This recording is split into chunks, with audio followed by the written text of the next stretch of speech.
You're listening to the Seen and Solved podcast brought to you by Hubbard Hall. Better results, less chemistry.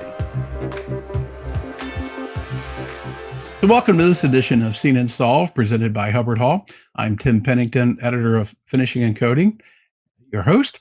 Today we're going to be speaking with someone we spoke with a while back, but a good topic we're going to talk about. We're going to talk with Mark Miller, who is the Sales and Technical Service Manager at Torch Surface Technologies, which is a division of Hubbard Hall. And today we're going to be talking about, with Mark, zirconium conversion coatings. Mark, how are you doing today? I'm doing well, Tim. Thanks for having me. Great. It's funny. I've been in this industry, I think, I was going to say my 14th, 15th year. And right about that time, a lot of people were talking about moving over to zirconium to replace, I guess, the iron and the phosphates and everything. Take us back a little bit about, because like I said, this has been around for a while, but take us back a little bit of kind of where this really started picking up steam. I know it had to do with a lot of environmental issues. Yeah, zirconium's been around.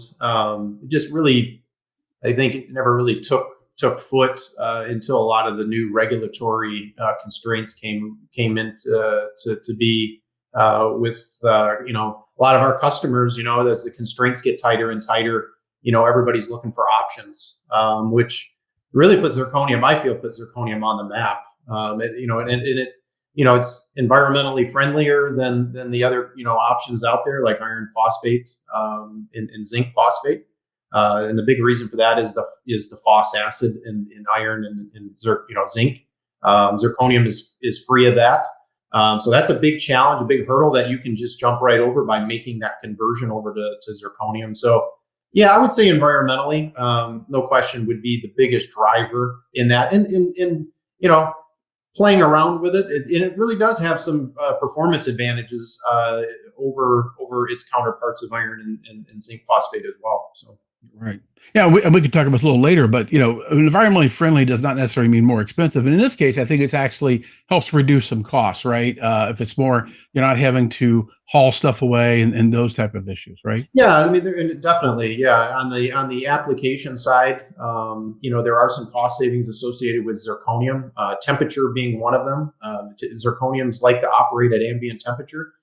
Very low sludging, so you don't have a lot of byproduct through that conversion process. The other nice thing about zirconium is that you typically operates at less than half the concentration of its counterpart, iron phosphate. So let's say your iron phosphate, you're typically running 3 to 4%. Zirconium, you're going to be down around 1 to 2%. So yeah.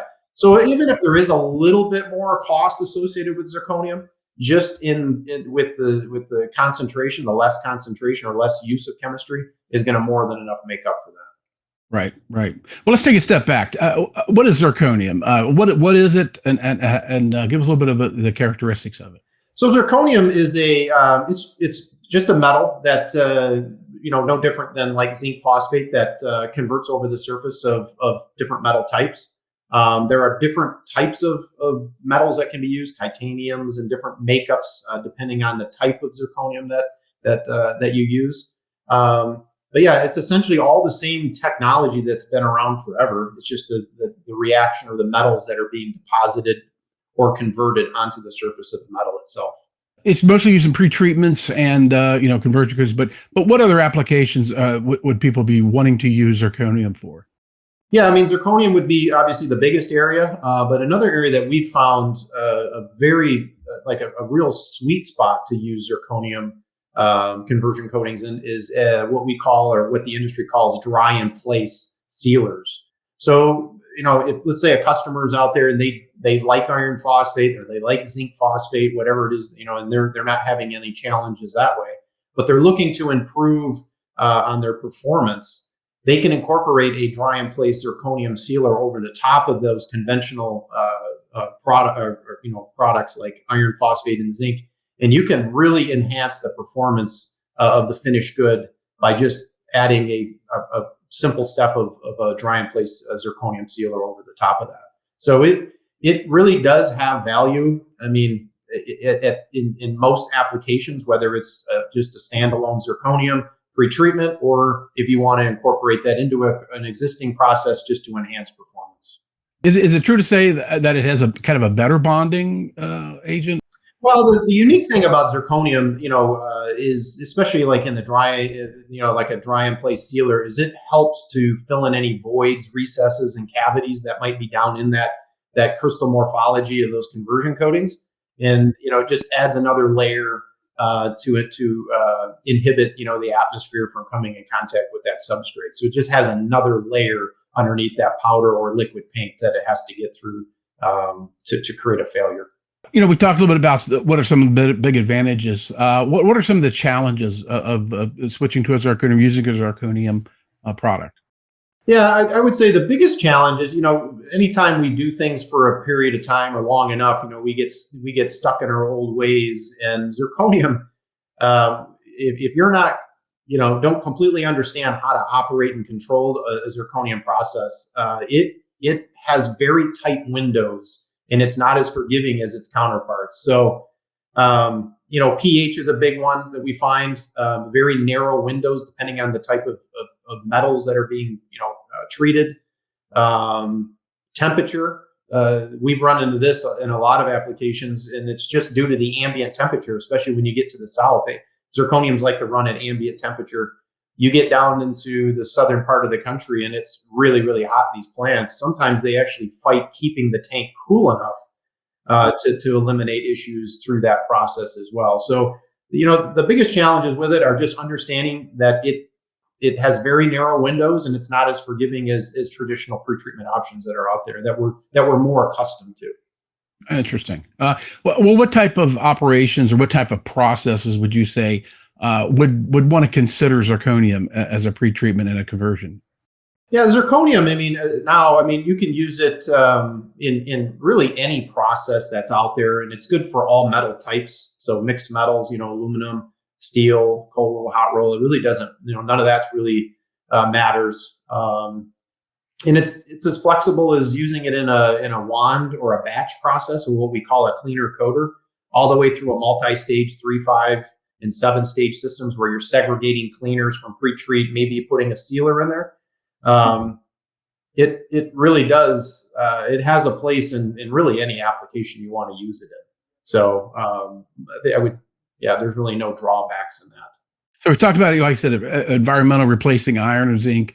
Phosphate is good, because of those regulations are getting harder to meet sometimes. We're reducing some of our processing times. I think I read somewhere almost half. Sometimes you could pretty much reduce the processing times with that. Yeah, you're 100% right. Yeah, time, temperature, concentration, all those variables. We're so used to the normal, from the what we've been working with iron phosphate for years, or zinc phosphate. It's very quick, very tight windows, pH, concentration. Typically with iron phos, you might use, minute and a half of contact time. Zirconium is, you're less than a minute. So you really have to be aware of, if you're going to make that conversion from iron to zirconium, you might have to make some line adjustments and in that, just to make sure that you don't fix problems, but also create problems. Yeah. And like you said, we talked about it reduces scaling, sludging, which is good because you're reducing really the waste you need to deal with of dumping and sludge like that. So you got those benefits with that. I will say, Tim, the only real, one drawback that I should have made mention earlier when it was, some of the challenges, the only real challenge when it comes to zirconium as well is there's an iron, like an oxide layer or byproduct that's generated that, does get, caught up in the solution. That it's not recommended, but it is, if you're going to do this on the long term, it would be recommended to put in some type of filtration system, canister filter, sand filter, that kind of thing, to help remove that byproduct out of there. And that's just going to promote longevity and not having to dump the bath as frequent as if you didn't have it in there. We at least have a dozen common products within our zirconium family, and then it would be probably a couple dozen of